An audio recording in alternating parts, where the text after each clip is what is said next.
Kia ora koutou.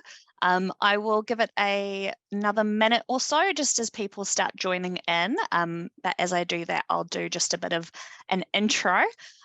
For those who know our wonderful Sylvie, you will notice that I am not, in fact, her. So my name is Jocelyn Visser. I'm one of the HR consultants at MyHR. Unfortunately, we had something urgent come up today. So as a team, we decided to divide and conquer. So Sylvie is off being an HR superhero elsewhere, and I am here to answer all your weird and wonderful HR questions. Sylvie and I work really closely together in our kind of consultancy arm, so hopefully I'll be able to do her justice and give you all the answers you need. A couple of housekeeping things for everyone. This session will be recorded because it is predominantly a Q&A session. If you do have questions that are sensitive or are about something quite specific, just be mindful about people's privacy. If you do send me a question that has someone's name in it, I will take it out, but just be mindful of those kind of privacy aspects.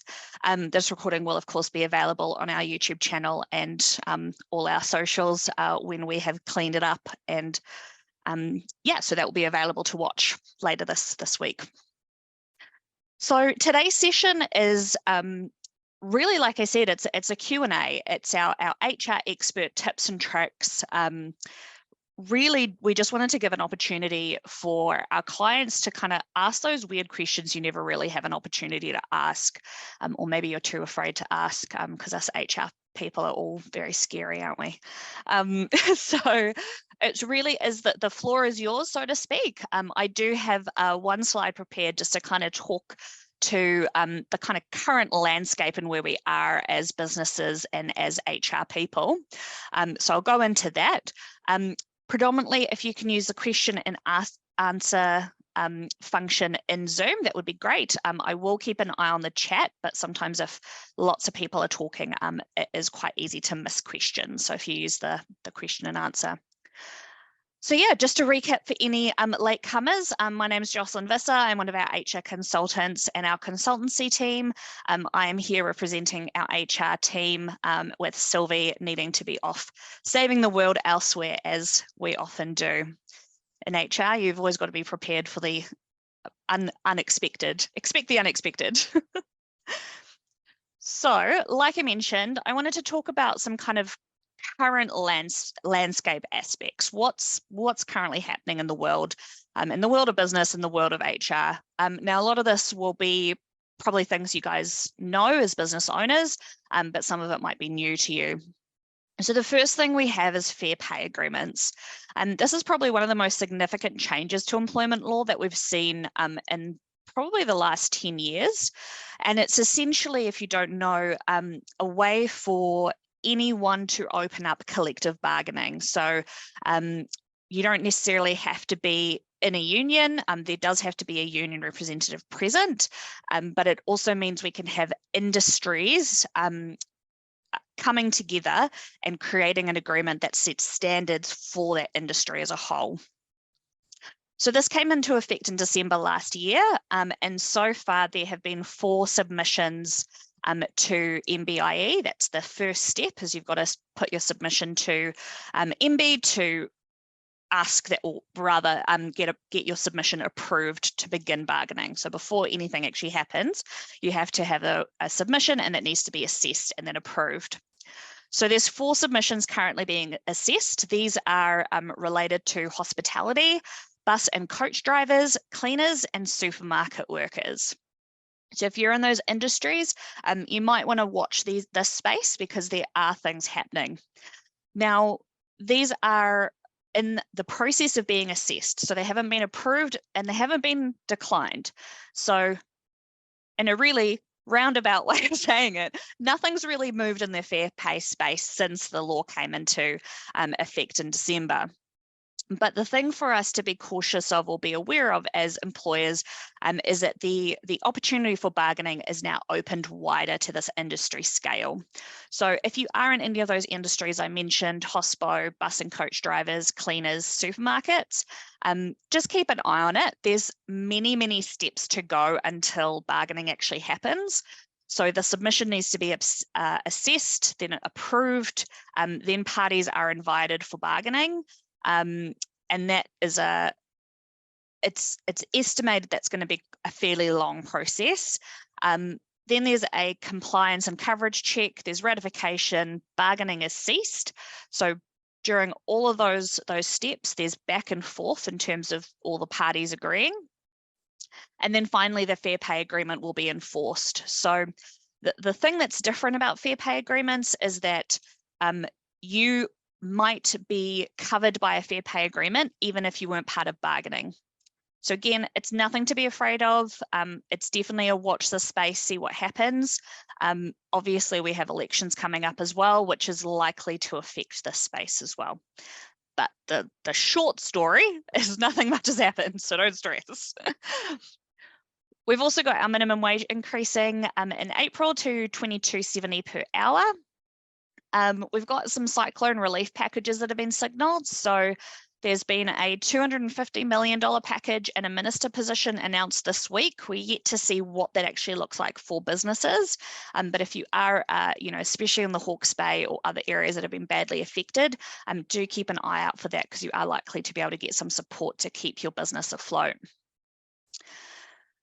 We know we've got high inflation, cost of living is sky high. It's kind of a bit of a bad news story at the moment with that. CPI is 7.2%, and the average business cannot afford that as a pay increase across the board. So people are hurting, and that's fair. The highest increase in price has been around food, household utilities, housing, and transport. So your kind of basic living costs, so it's not those luxuries, which is where people are really feeling the hurt.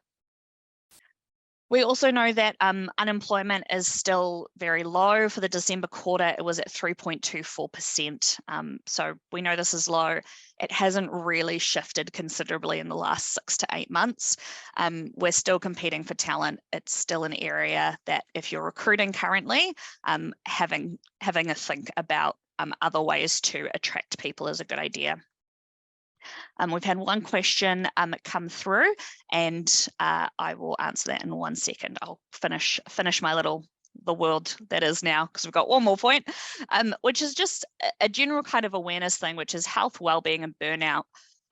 People are tired, resilience is low. I think a lot of businesses were feeling this towards the end of last year.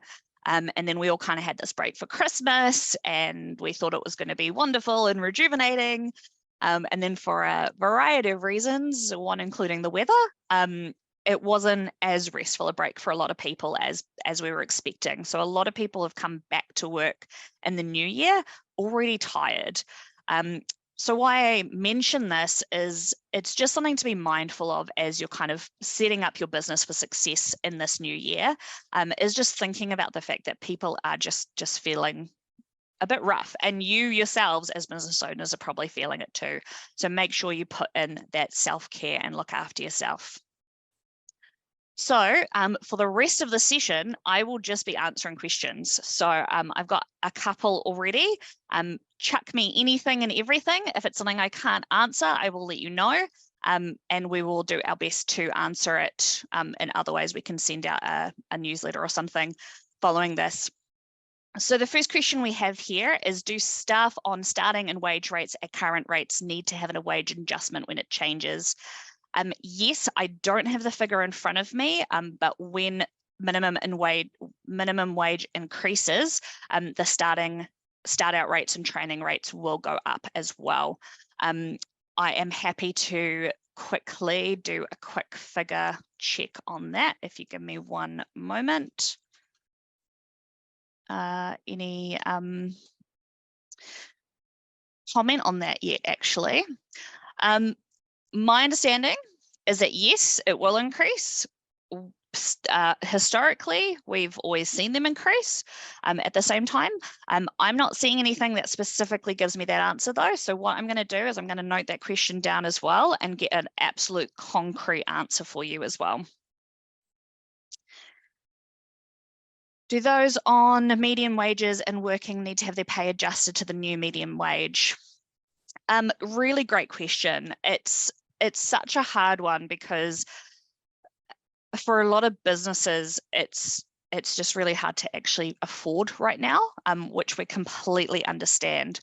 So if we think about your kind of best practice approach when it comes to HR and pay and remuneration and reward, in general, when minimum wage increases, we see median wage increases, living wage increase, and people expecting more money. As you guys probably have all felt, with the rise in living costs and inflation, people have been asking for pay increases. There's been quite an uptick in that. So what I would be encouraging everyone to look at, especially coming into end of financial year, is what can your business realistically afford when it comes to pay increases? Like I said, inflation's 7.2%. Most businesses can't afford a flat CPI increase across the board this year. That's fair. But talk to your team, talk to them about what you can afford. So when you're looking at pay, most people's frustration with their pay comes down to transparency and understanding how that figure has gotten to.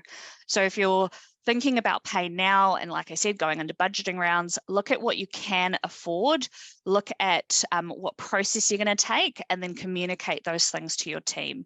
The average person is pretty understanding. Do be prepared, you may have some turnover due to pay.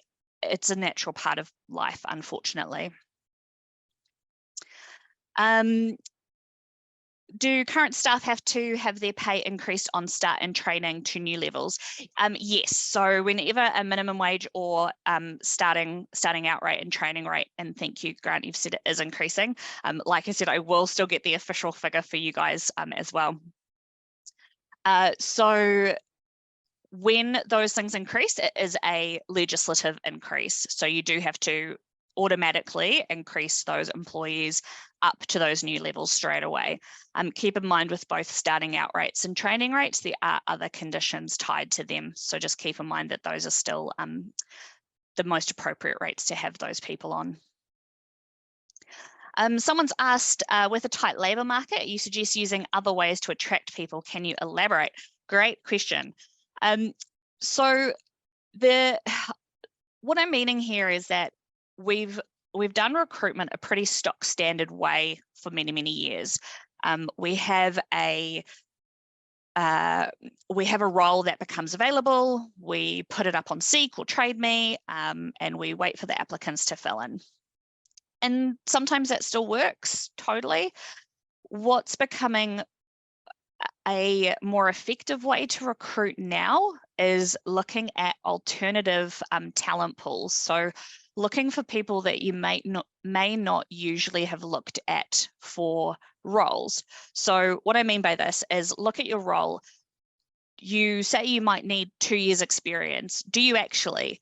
Could this role be a graduate role? Could this role be a new entry kind of role? You might have to change the scope of it a little bit, but having a look at what you actually need in your business and then where could you get it from. The other things to look at is overseas talent.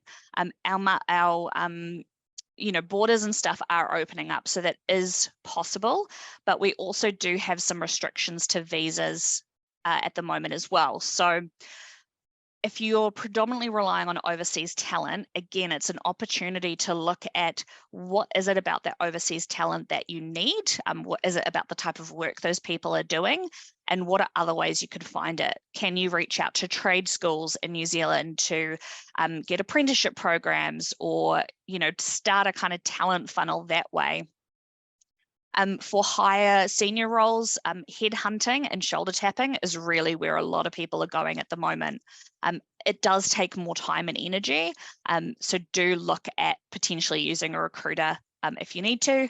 Of course, MyHR does have our recruit deputy, which can do all of that recruitment for you for a really low cost. Hopefully that helps. It's a big topic.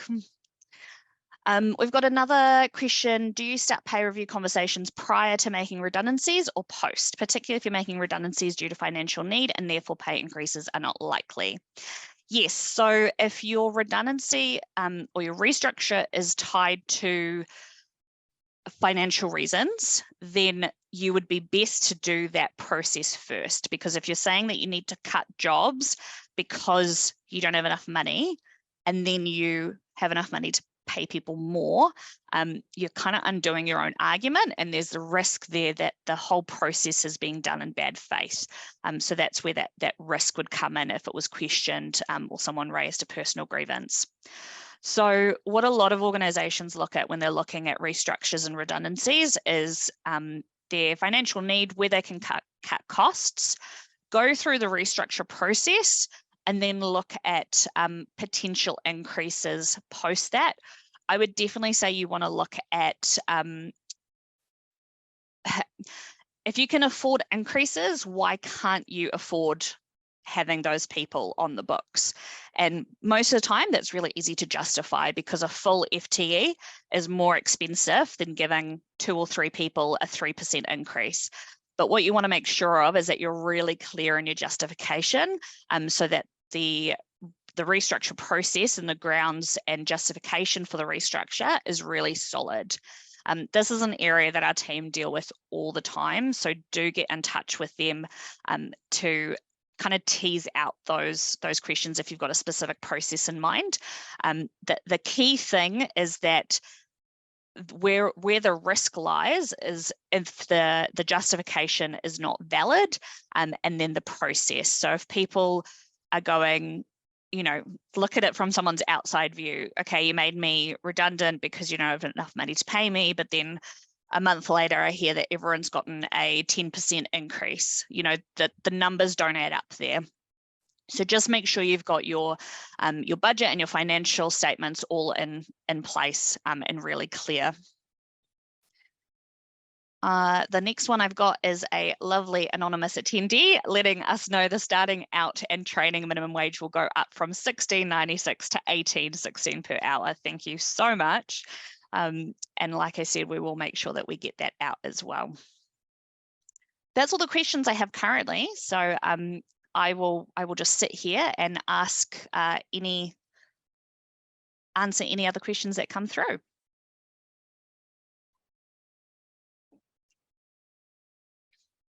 Okay. What is your advice on evacuation of businesses on Monday last week when team members were rostered on? The example here is that they are a florist, 13th of February, usually the busiest day of the year, I can imagine. Staff are stating they're expected to be paid in full for their rostered hour that day. They got evacuated at 1 p.m. Contracts are all minimum 30 hours per week, which staff still worked for the rest of the week. Really, really good question. And this is such a tricky area, because a lot of the time it comes down to how it was communicated, and pretty much like who asked who and what was the direction. So if you directed the employees to go home because it was an emergency state, good faith, the employer should pay.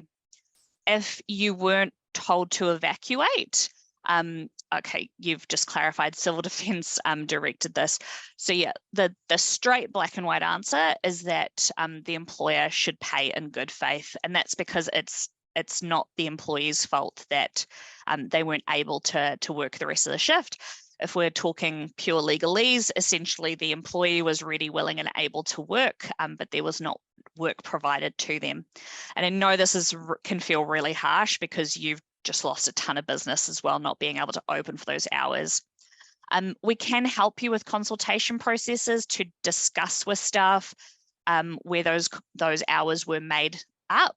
But considering this has already happened, if this is a specific example, I would say best practice, good faith to cover yourself, I would pay it. And then if something like this were to happen again, get in touch with us to discuss your options for consulting with staff to look at leave without pay, topping up with annual leave, etc. Basically, it always comes down to risk, and in this case, not paying employees or forcing them to use their annual leave would be risky and would open you up for a personal grievance. Sorry, I wish I had a nicer, easier answer for you. Again, that's all the questions we've got so far. So I'll just take another sip of water and get asking everyone.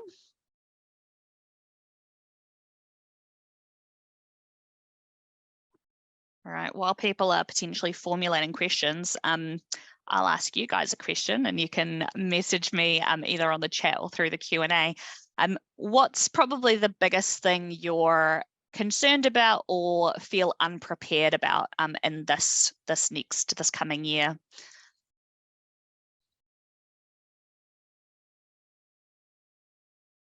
Cool. All right, I've got a question. I read an article about a 4-day week trial businesses overseas have just completed, which was positively received. Is this something you're starting to hear about more in New Zealand? Yes, great question. And the short answer is yes, it is something we're starting to see worldwide, actually, a bigger increase. Kind of tied to the 6th point I made in this current landscape slide, people are putting a lot more value or worth on flexibility and kind of that work-life balance potentially than we've had before. So 9-day fortnights, 4-day work weeks, whatever it is, we've seen a growing trend in this. I've certainly seen a couple of businesses, and I don't know if they've released this publicly, so I'm not going to name anyone, but I've personally seen a couple of businesses in New Zealand do it really effectively where it's really well communicated to the customer base as well. So I'd say for any businesses who are considering it, you want to consider it from all angles. We know it has a really positive impact on our employees. We know that in general, employees appreciate it. It's a huge benefit to people.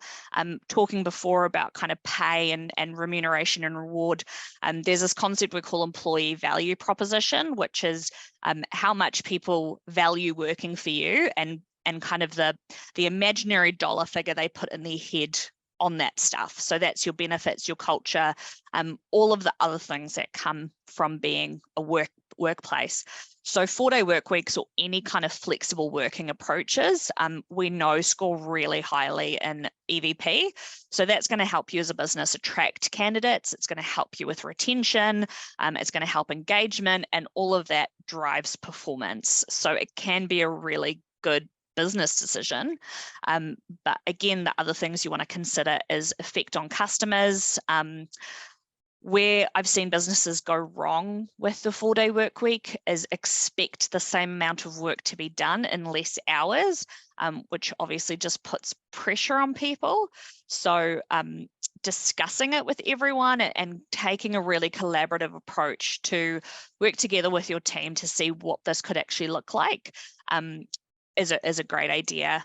Again, from the kind of legal side of things, if this is something your business wants to trial, MyHR can help you with all the paperwork to see how it goes. And then if it works out, great. If it doesn't, then you can go back to your normal work week. Do you have any advice to manage well-being and burnout in a high pressure environment where workloads can fluctuate? Really, really great question.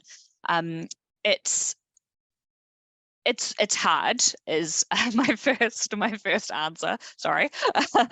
I wish I had a nice magic silver platter. I could go, here's a beautiful way to handle this. I think the key thing with where people are at the moment is, or the key things that are helping employees at the moment is flexible working. So this can look like both working location.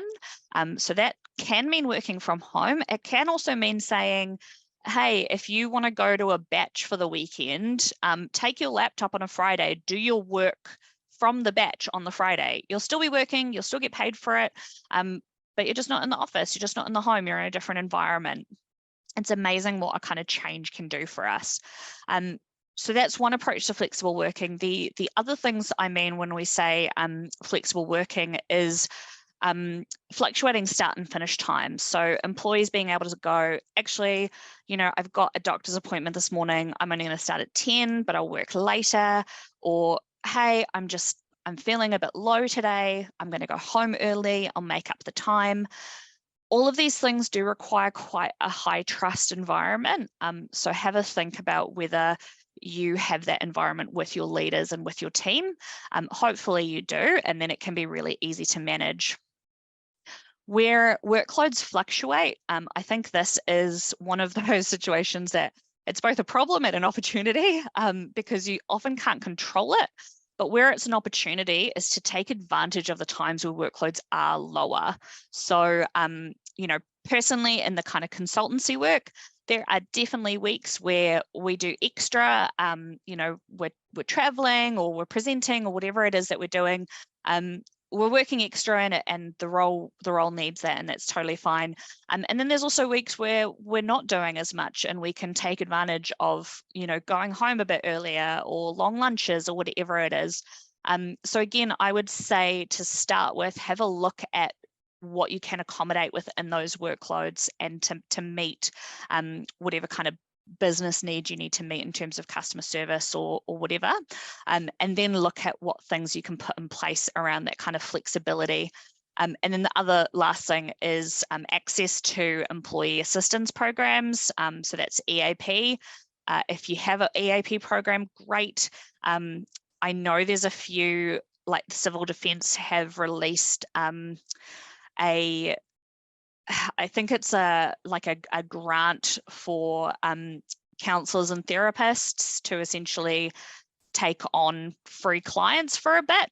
I'm sorry, I don't know the full details, but have a look into things like that in your area if you don't have an EAP program, to, you know, just give people a place to kind of chat and get some advice from someone that's outside of their circle.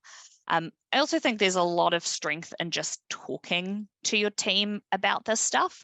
We're all feeling it. So it's kind of like that whole, we're all in this together team. Like, you know, it is hard right now. We've just had 3 years of COVID, and then we've just had floods and cyclones, and it's just been a lot. So just having that conversation with your team, and being open and honest, and asking them what they need, because sometimes, a lot of time, when people get asked what they need, their answer is nothing. I just needed someone to listen. There's a lot of power in that. So we've got someone saying not being able to meet increased employee expectations. I'm guessing this was in answer to my question of what are you most worried about this coming year. I think that's a totally fair concern. Employee expectations, if we look at kind of general employee trends, employees have expected more from their work, kind of more and more growing steadily over the past 5 to 7 years. We're also seeing kind of generational trends. So a lot of Gen Z, millennials, entering the workforce, again, have increased expectations of what work needs to offer people. So again, I think if you want solutions to these kind of things, the first place I would start is talking to your people. What is it they want? Yes, money talks, and right now, money is a bit of a pinch point for people. You know, like we've said, it's just hard right now. But a lot of businesses can't compete financially, and that's okay. But talk to your people. Okay, well, we can't offer you more. What else would be useful for you? You know, what else can we offer? Especially if you're a smaller business, there's a lot of kind of unique advantages that you've got in terms of being able to tailor packages and approaches to employees. You're still got to make sure you're being fair and equitable across the board, but because you have less people to kind of manage and wrangle, having a unique kind of benefits program is quite manageable for small to medium enterprises. Hopefully that helps you feel a bit more confident, Tracy. If I suspect someone is drunk on the job, what is the best way to initiate the testing rules about this process outlined in their contract? Great question. And definitely my first thing is it really depends what's in their employment agreement. So if you have a MyHR employment agreement, we do have a standard drug and alcohol clause, which outlines that testing can be completed following a health and safety incident, reasonable suspicion, and in some cases at random. The legal kind of gotcha to watch out for here is that the testing isn't being done in a targeted way. So you're not going, I'm going to test John and just John because I don't like his face. That's where you open yourself up to discrimination risk. So what you want to look at is either a testing wide for a specific reason, or inviting this person to a test because you have a reasonable suspicion and you'd want to outline what those suspicions are really clearly. I'd highly recommend getting in touch with our team about this one, because there are a couple of conflicting kind of rights that people have, safe and healthy workplace versus right to privacy, versus your right as an employer to act in good faith. There's quite a few competing things going on there. So while what I just said is totally true, it can also be really dependent on your environment, the employment agreement the person's on, and any policies you have in place. So I would recommend getting in touch with our team. All right. We have a question around fixed term contracts and working holiday visas. Is there any concerns we should consider for extending a fixed term contract with an employee who is on a working holiday visa, or entering into a new fixed term contract? Employee was hired for a fixed 14-week project and we'd like to extend for an additional project. New contract would not extend past the validity of the visa. How would we go about regular contract where there's a fixed finish date, end of visa? Great question. So I'm going to break that down a little bit. Fixed term agreements, to be totally above board, we need to have a genuine business reason. It sounds like you do. This person is working on a specific project, and now you have another project that you would like this person's help on. So what I would recommend is it's a you can just extend the fixed term contract, but in the paperwork and the kind of, the legal stuff, the stuff MyHR takes care of for you, I would be really clear about the purpose. So the reason for extending is because you have another project that you're offering this person. This project is anticipated to end X amount of dates.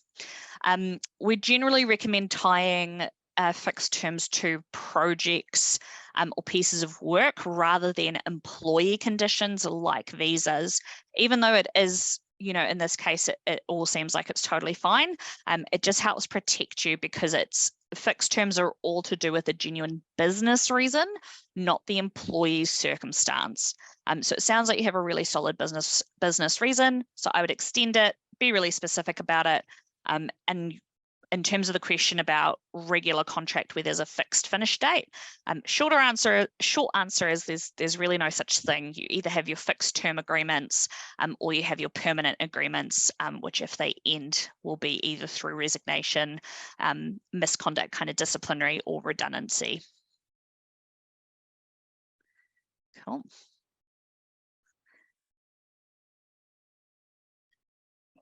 All right. With a 4-day work week, are most businesses paying for the 5th day or making them work 10 times hours or 4 days? So same amount of hours as a 5-day week.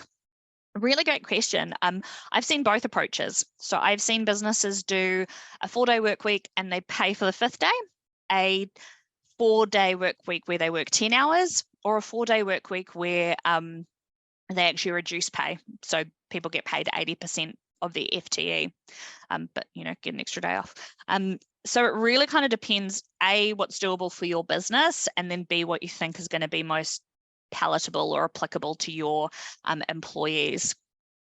One thing I've seen that could be quite it could be quite successful if you're considering a 4-day work week, is discussing it with your team and putting out those different options on the table. Obviously, if you are paying for the 5th day, that's the most lucrative option for an employee. But kind of going, okay, you either work 8 hours a day for 4 days and get paid less, or you work 10 hours a day for 4 days. See what people think. Some people are more than willing to work 10 hours a day if it means they get a day off. You do want to consider what kind of work they're doing from a health and safety perspective. If it's anything like driving, operating machinery, things like that, you might be increasing your risk if you've got longer days. If it's your kind of standard office job, you should be fine. But again, I just recommend having those health and safety considerations in mind if you want to implement this. How would you manage an employee who's taken all their sick leave and are now using unpaid leave? Great question. And this has certainly happened a lot in the last 3 years, hasn't it? So you do not have to approve unpaid leave is the first thing. So if someone is taking unpaid leave, you can refuse someone from taking unpaid leave. So you can say, sorry, we actually can't let you take unpaid leave. We expect you at work. If they go, well, I'm not showing up, then we can help you run a kind of disciplinary process in terms of not acting in good faith. We'd tie it into probably the good faith thing. Or if they say, okay, that's fine, I'll come in, then great, they've come in.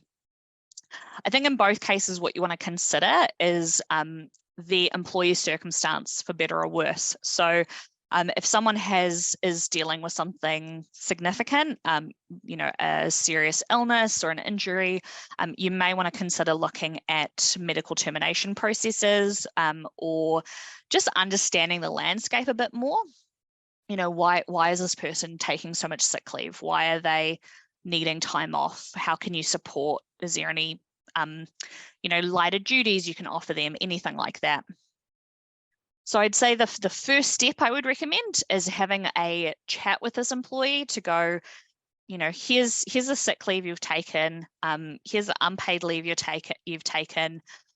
We're a bit concerned for your own health and safety, your own well-being, and also we need some certainty on how to manage our work. So we're seeking a bit of guidance from you in terms of your attendance and how you can show up to work.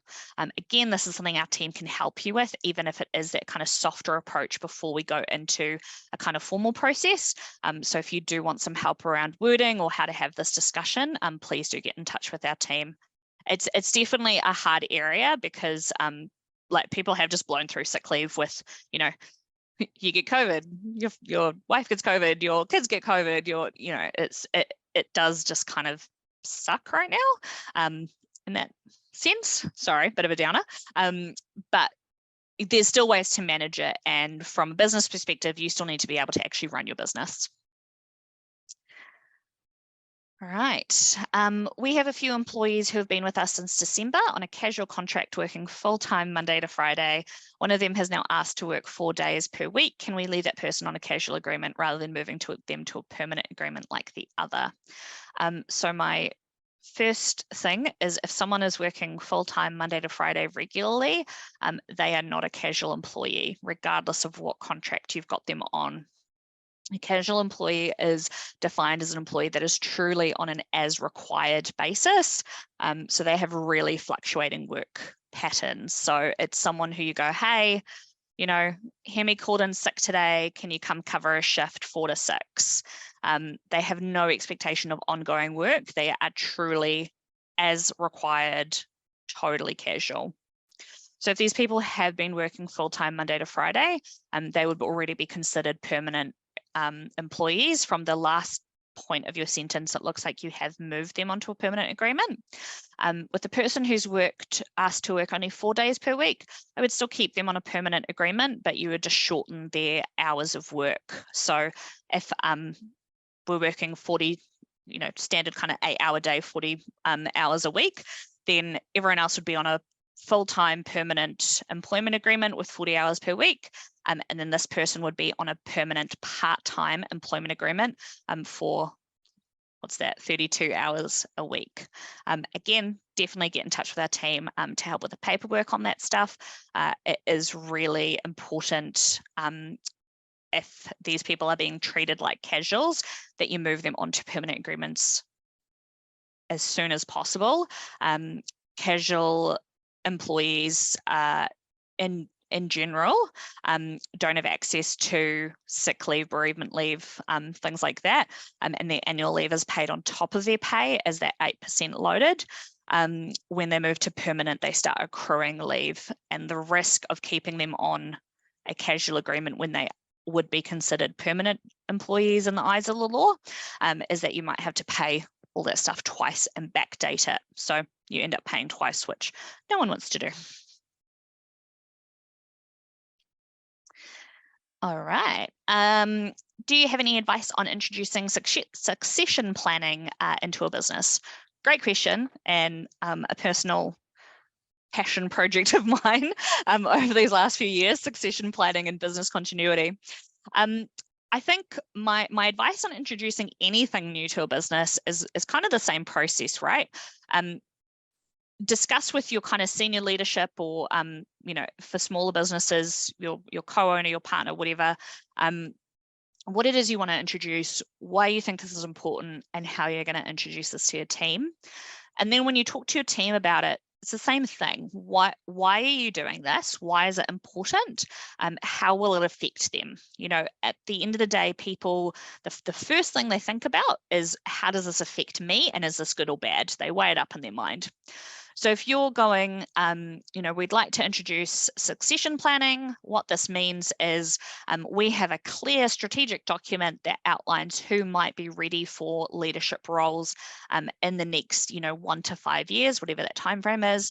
This allows us as a business to be flexible. It allows us to grow and develop people. It helps us fill gaps when we have people leave. So it helps with that kind of retention and business continuity. And it helps you as employees, because you kind of know where you stand and what leadership opportunities there are in the business. Then when it comes to actually doing a succession plan, I always recommend talent mapping people. So understanding where your current team lands in terms of performance versus leadership potential. So what you're trying to understand here essentially is, who are my top performers that also have potential to be leaders, and how do I prepare them for leadership roles in whatever time period they might be ready for. It will also help you identify people who are high performers but maybe not interested in leadership roles, so you're kind of subject matter experts, and what we kind of call your rising stars, so your people who are either high to medium performers and have maybe high or medium potential. You're not really too sure about them. And then once you kind of identified who's who, map them out for those roles. So, you know, CEO role, next up is X person. They should be ready in 1 year, 3 years, 5 years, whatever. And then on the individuals you have identified, you want to look at putting in development plans in place for them to help them get to those goals. So if you have someone who you think is going to be ready for a leadership position in 3 years, what development activities do you want them to take between now and then to get them ready for that role?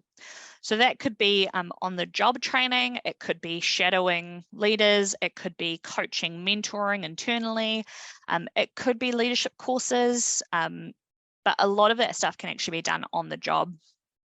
And if you use MyHR, we've got the performance review module, and in that the last section is your development plan. So it's a really easy way to note what specific development activities you're expecting the employee to take, and when you need those done by. Apologies. All right. Got 15 more minutes, so chuck me any last minute questions. Looks like we have a couple people dropping off, so if you've got any more questions, just chuck them through. I'm happy to wait here till we reach 3 o'clock. I'm trying to think if there's anything else exciting happening in the HR world I can tell people about. I guess to just not sit here awkwardly for 15 minutes. Some kind of trends that we've seen internally in terms of what businesses are looking at for this year. Engagement is a big one that people are looking at.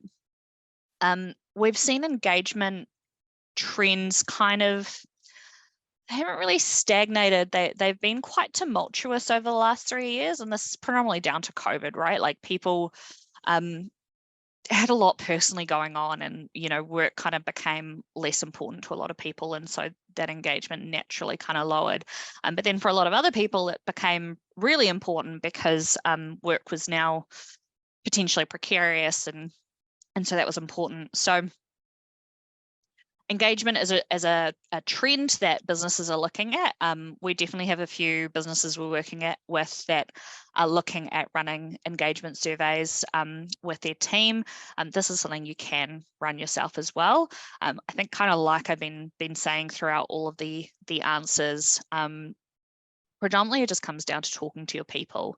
And I think with a lot of the things we've been talking about today, remuneration, employee behavior, health, well-being, burnout, the first part is just talking and finding out where your people are actually at. A lot of businesses have, in my experience, a lot of people are quite surprised by their engagement stats when we do like a kind of formal survey. And I think that that's usually just because there's a bit of a disconnect between what people are hearing and what employees are experiencing. And the easiest way to close that gap is just talk to people. What's happening? Yeah. Oh, great question. What types of engagement are proving popular, giving most effective results? Are you meaning engagement tools or engagement strategies? I'm going to assume engagement strategies because it's much more interesting than tools, but please correct me if I'm wrong. So in terms of kind of strategies that are proving popular, a lot of organizations are looking at how they're supporting their kind of mid-tier leaders, and then how that builds engagement throughout the organization. So kind of empowering and building the knowledge and skills in those leadership roles first, which then of course has a knock-on effect. I'm currently doing quite a bit of work in kind of public sector iwi driven businesses. So with them, there's obviously quite a big focus on biculturalism and kind of cultural competency across the organisation, which we are seeing as a rising trend in New Zealand in general. Other kind of strategies that I think have been effective, there any kind of anything where you kind of help the communication process with your employees is really beneficial. So that's super vague. Let me be specific. Communicating with your employees about what's happening in the business, communicating with your employees about what's happening in regards to pay, processes, how you're recruiting, all of your kind of basic HR processes. People just really like to know what's happening, and especially in the current landscape, any degree of certainty you can give people is useful. Like I said when I was talking about remuneration before, certainly in my experience, when people have an issue with their pay, if I had 10 people who came to me with an issue with their pay and I told all of them, I can't give you a pay increase and here's why and here's how I've made this decision, 9 of them will be happy with that answer. So yes, I'm still going to have one that's like, well, I just want more money, so I'm going to go get more money elsewhere. Totally fine. But most people, what's important to them is understanding how things are gotten to and that they're being treated fairly. Like it really can be that simple. Do you have any suggested platforms for running these MPS? We're looking at an anonymous Google form for our employees engagement survey with the option to include your name if employees would prefer. I think that's a perfect solution, Alana. There are tools. Gallup is probably the most widely touted tool in terms of employee engagement surveys, but you honestly, it doesn't need to be complicated. A simple Google form that just says, how likely are you to recommend working here to someone else? What's something you love about your job? What's something you'd like to change about your job? It can honestly be that simple. If you've got a smaller business, try seeing if you can run a workshop, have it up on walls to go, things we love about working here, things we'd like to change, and just get people to free form ideas. most of the time people's hesitation around engagement is how the results will be treated and that kind of anonymity. So as long as you're communicating clearly, it seems to be the theme of today, you shouldn't have a problem with it, but any tool is good. Don't overcomplicate it. We have a few ingrained bad habits in our businesses where absences, lateness, and general poor performance have been tolerated without being addressed. There was no internal HR prior to me starting a few months ago. Do you have any advice on changing mindsets for both managers and staff to encourage them to be better and reintroduce the company policies that have always existed related to code of conduct, disciplinary processes, warnings, etc.? Given the policies have been ignored previously, do you see it problematic that we have begun to use them as intended? Such a great question. And those bad habits, oh my gosh, you are not alone. Again, I think it's a common thing that businesses are struggling with, partly because maybe we've let things slide a little bit over the last few years, and also just because people are, their resilience is low. So we're seeing bad behavior in general increase. So my first thing is definitely start addressing those things. It's the best way to reduce them is to address them. Again, this is where I think the leaders in the business are probably really vital to you personally and changing the kind of culture and expectations. So you're actually empowering them to address that behavior and giving them the tools to address that behavior. When it comes to kind of policies, reintroducing them, this will quite heavily depend on your organizational culture. If you use MyHR, we do have a digital document acceptance tool, so you can send policies through the MyHR software for people to read and accept online.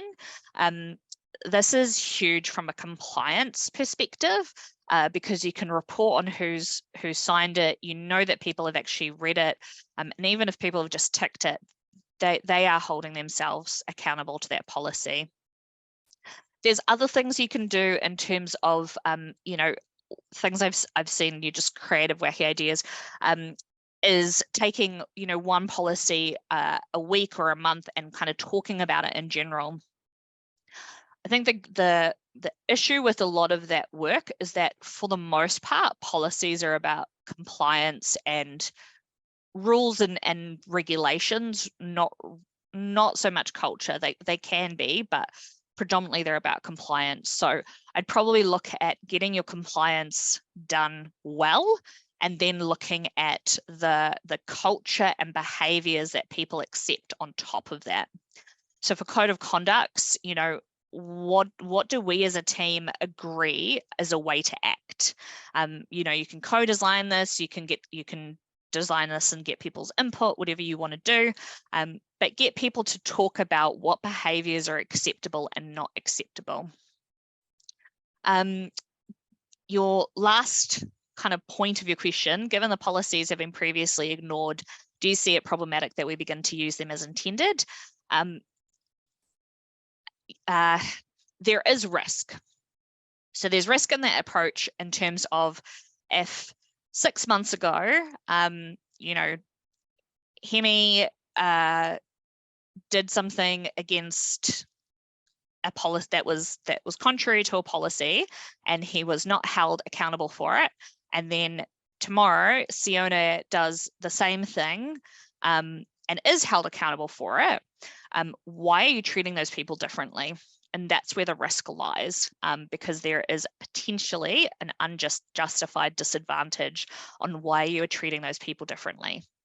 Now, we know it's just because people may not have been following their own policies before, but that would be where the risk lies. So I'd say if you're looking at any kind of formal processes, I would just be careful of that in terms of what behavior has or hasn't been accepted previously, but also having a conversation with your leaders and with your team to say, hey, look, we maybe haven't been so good at this historically. We do think it's important. Here's why we think it's important, and here's kind of next steps. Clear communication really just is quite magical when it comes to employees. Yeah. The other thing that I was going to say before when I started kind of rambling about engagement that I've seen as a kind of trend that businesses are looking at this year is that succession business continuity. So that there's kind of two parts to that. There's succession in terms of who could you appoint as leaders if your leaders were to leave. And then there's business continuity in terms of if the magic admin person who does all of this magic stuff around the office that we don't really know how it gets done were to leave, how are we going to replace that job? And then also what happens in the event of an emergency.